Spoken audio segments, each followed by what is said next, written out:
Okay, folks, how about a goat? Goats are a lot, what you see at our fairs. This little guy right here is a boar goat. And there are several types of goats, as well as several types of sheep. And we're going to talk about a little bit about both of them. So you'll see we have different size goats and they look different. So each one serves a certain purpose on a farm. The little guy that you're looking at is a pygmy goat. These little ones here, these will work well on a backyard farm, but there's also big farms that raise them. And one of the reasons is because their milk is more, there's more butterfat content in it than any of the cows are. And so to understand that means it's a little bit healthier, and plus it makes a great yogurt. So that's what these guys are for. These are little tiny dairy goats.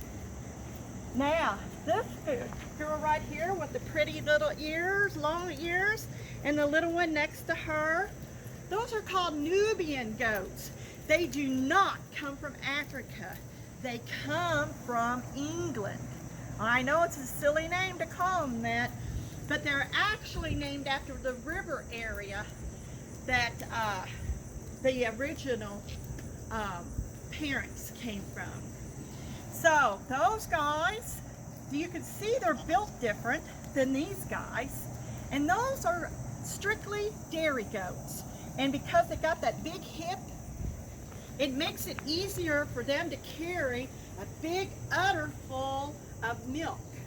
So if you look at the difference between a dairy cow and a beef cow, you will also still see the same difference in them, in their build. They're different. Now these goats here, these are the ones that you typically see at the fair. These are called boer goats, and yes, they come from Africa, and so do the little pygmy goats. So the cool thing about these is that there also are meat goats. Okay, so we have a meat goat representative because there's a lot of immigrants that live here in the United States. They don't eat beef. They eat goat meat and rabbit meat. So those were actually some of the very first foods that we ate before we started domesticating beef and eating the beef. Okay, so these guys here are very important to a lot of our immigrant folks into their culture. So if you will look over here,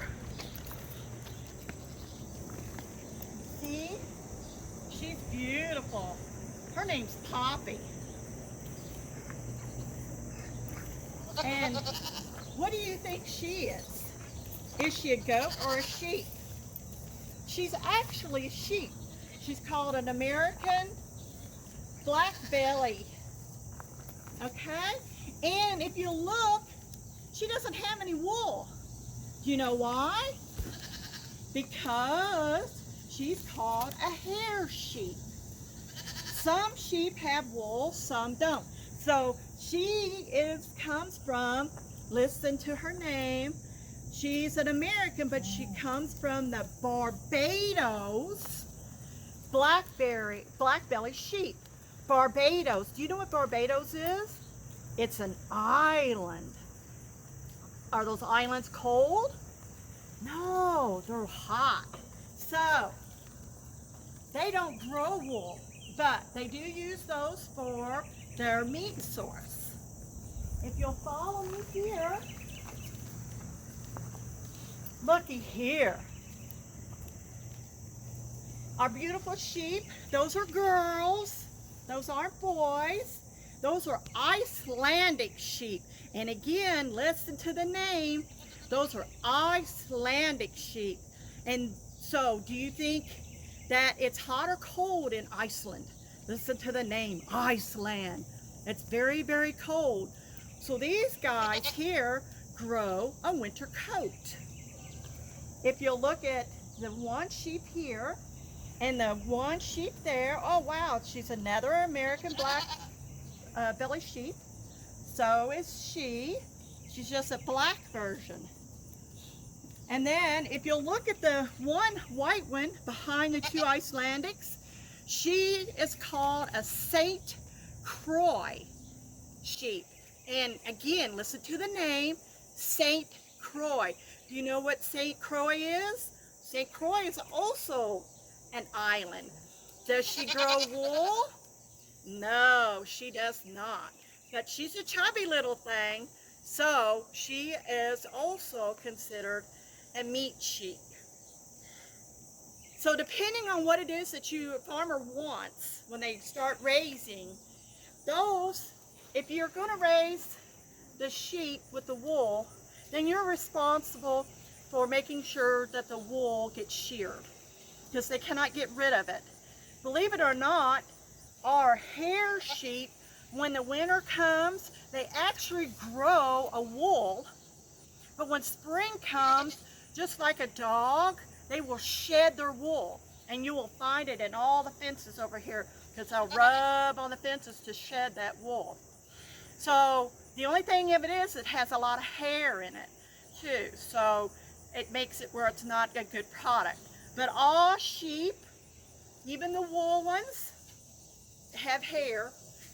Just one has more wool than hair, and the other one has more hair than wool. So there's so many different breeds of sheep that come from all over the world. The same way with goats. They come from all over the world, and they are a very, very important part of people's culture, and as a great food source for them too. So don't forget, they got great milk. You can make cheese, yogurt, and everything from them, and also they are a very important meat source.